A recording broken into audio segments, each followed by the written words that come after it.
Assalamualaikum warahmatullahi wabarakatuh. Waalaikumsalam warahmatullahi wabarakatuh. Ustadz, bukankah istri yang cerewet itu adalah hidayah buat suaminya? Bukankah suaminya tinggal nurut saja karena apa yang dikatakan istri itu adalah biasanya benar-benar kejujuran, karena istri tahu persis kelemahan atau kekurangan dari suami. Jadi ketika dicereweti tinggal memperbaiki diri. Masya Allah.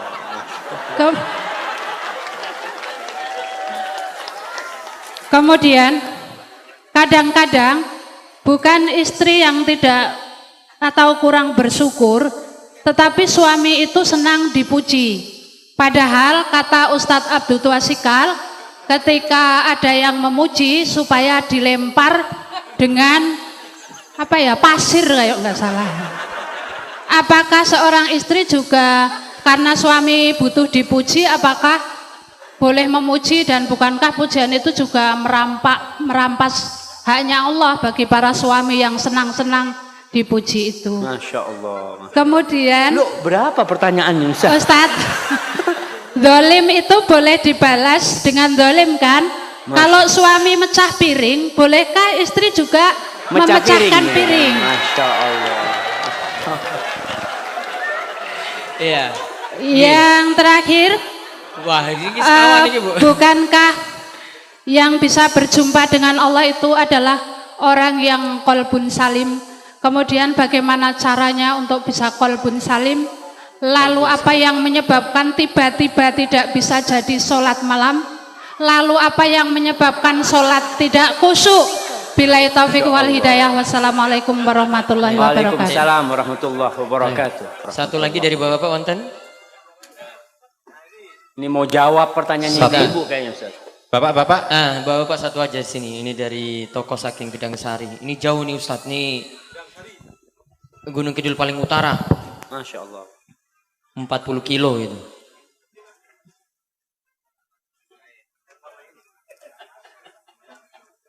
Oke, setunggal mawon Pak, diringkes. Ustaz. Nggih. Assalamualaikum warahmatullahi wabarakatuh. Waalaikumsalam warahmatullahi wabarakatuh.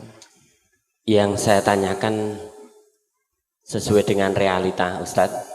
Rumah tangga itu biasanya yang mencuci, yang memasak itu perempuan. Tetapi di rumah tangga saya dan dekat saya itu kok malah terbalik. Bukannya saya mencari menang, saya maafnya sudah 1000 maaf. Kemudian yang masak juga saya, yang nyuci juga saya. Istri cuma kebagian nyeteli katok.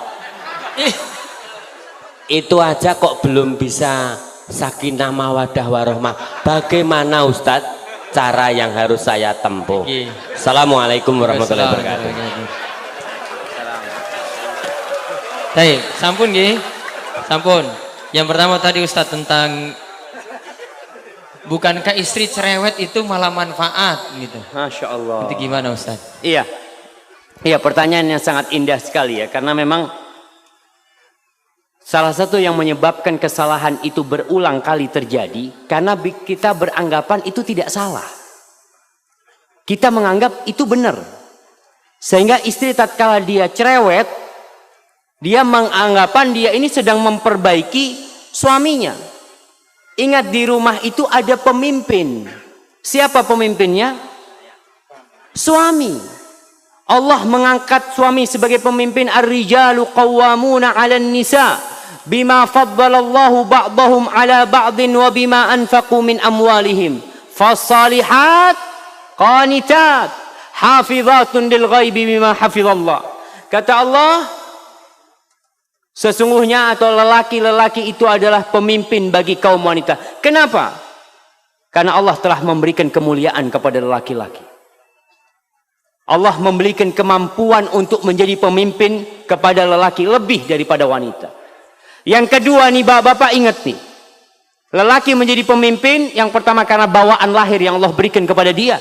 anugerah ilahi. Yang kedua dikarenakan suami memberikan nafkah kepada istrinya, maka sang suami mendapatkan kedudukan lebih tinggi kepada istrinya, yang memberikan nafkah kepada istrinya. Kalau sang suami tidak memberikan nafkah kepada istrinya, biasanya rumah tangga mulai pincang kepemimpinan suami. Karena suami tidak memberikan nafkah. Dia jadi pemimpin karena memiliki kewajiban memberikan nafkah. Berkaitan dengan pertanyaan ibu tadi, bukankah cerewetnya wanita itu hidayah bukan suami? Buat suami, ya Allah ibu-ibu, suami itu paling sumpek kepada wanita yang cerewet. Nah, betul bapak-bapak? Semangat bapak-bapak. Bagaimana cara memperbaiki suami? Ada caranya. Tidak harus dengan cerewet. Yang pertama, suami itu sebagai pemimpin tidak suka digurui. Ya namanya pemimpin.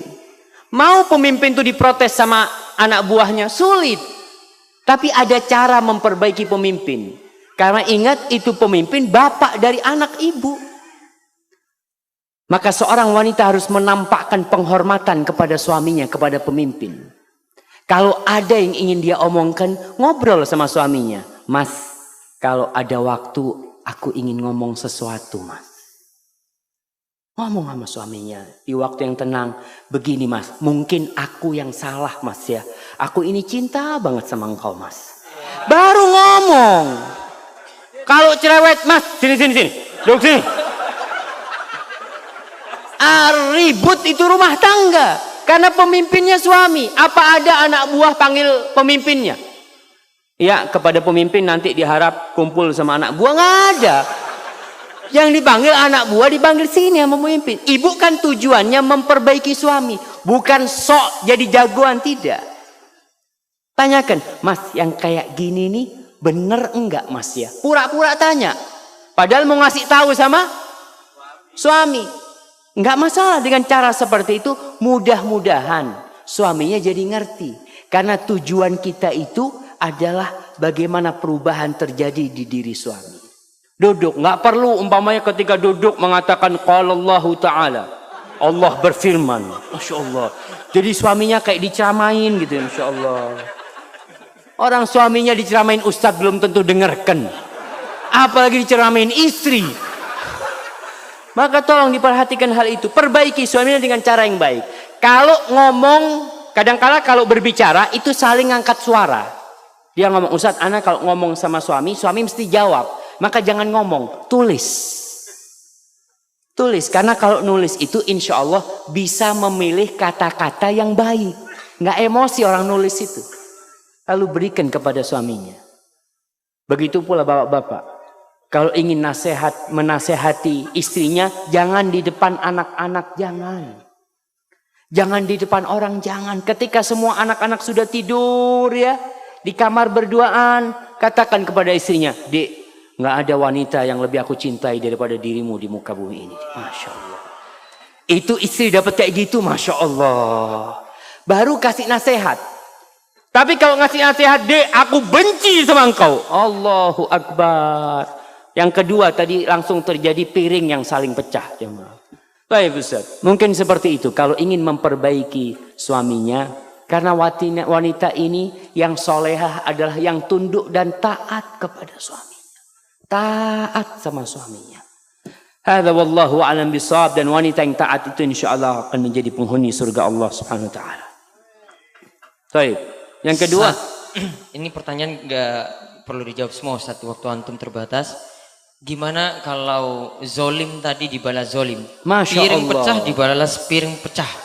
Masya Allah. Makanya mungkin harus ganti piring jamaah.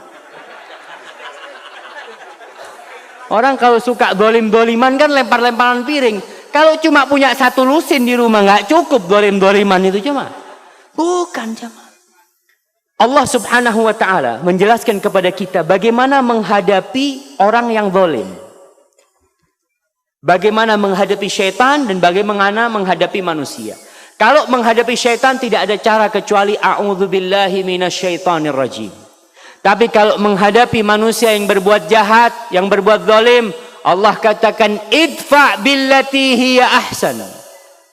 Fa idzal ladzi bainaka wa bainahu adawatun ka'annahu waliyyun hamim. Kata Allah, balaslah orang yang berbuat buruk kepada kalian dengan yang lebih baik, jamaah. Subhanallah. Kita disuruh membalas yang lebih baik. Karena apa? Ini suami kita, suami ibu-ibu nih. Ini istri kita. Kita ingin memperbaiki, bukan ingin zalim-zaliman. Dan orang yang berbuat kezaliman, ingat, Allah mengatakan, ya ibadi inni haramtu zulma ala nafsi wa ja'altuhu bainakum muharraman fala tadzalamu. Wahai hamba-hambaku, aku mengharamkan kezaliman atas diriku dan aku menjadikan perbuatan zalim itu haram untuk dilakukan oleh kalian. Maka kalian jangan saling menzalimi. Jadi kalau ada orang berbuat jahat, manusia ini alhamdulillah, basicnya dia itu dasarnya baik. Kalau dia memecahkan piring ya, kita mengatakan, iya mas, astagfirullah, aku mohon maaf, aku mohon ampun kepada Allah. Selesai masalahnya. Tapi kalau piring dibalas dengan piring, apa yang terjadi? Masya Allah. Maka tolong diperhatikan, jangan saling berbuat zalim, tapi saling memaafkan. Kalau sang suami menzalimi istri, memukul istrinya, atau melemparkan sesuatu yang melukai istrinya, ingat, Allah itu tidak pernah tidur. Dan Allah mencatat hal itu. Serahkan kepada Allah Jalla Jalal. Hadza wallahu a'lam bishawab. Naam. Yang terakhir Ustadz, ini karena terbatasnya waktu. Yang tadi pertanyaan tentang rumah tangga, malah suami yang nyuci, yang masak, istri cuma dapat nyetrika saja. Nyetrika. Dan dia merasa rumah tangga ya tidak sebaik kalau dijalani seperti itu. Bagaimana Ustaz? Subhanallah. Kenapa kok bapak yang masak? Ana takut bapak ini memang koki gitu. Istri nggak ada waktu, istri kerja. Itu permasalahannya berarti. Kurang. Enggak, jadi perlu diketahui tadi, seorang suami jadi pemimpin karena suami memberikan nafkah kepada istri. Tapi kalau istri yang bekerja, itu mulai permasalahan. Karena tugasnya istri akan pindah kepada suami. Maka perlu dirubah. Tetap istri tugasnya lebih banyak di rumah. Ngurusin anak-anak, aku yang akan mencukupi. Maka insya Allah dengan cara seperti itu dan saling memahami. Namun kalau memang istrinya yang punya rezeki lebih besar, seperti kisahnya Abdullah bin Mas'ud radhiyallahu taala anhu. Abdullah bin Mas'ud ini miskin. Istrinya alhamdulillah, dia bisa bikin tenunan, bikin sesuatu dijual dapat duit. Tapi istrinya solehah, tidak pernah merasa dia yang intervensi kepada suaminya, enggak. Dia tetap menjadi anak buah.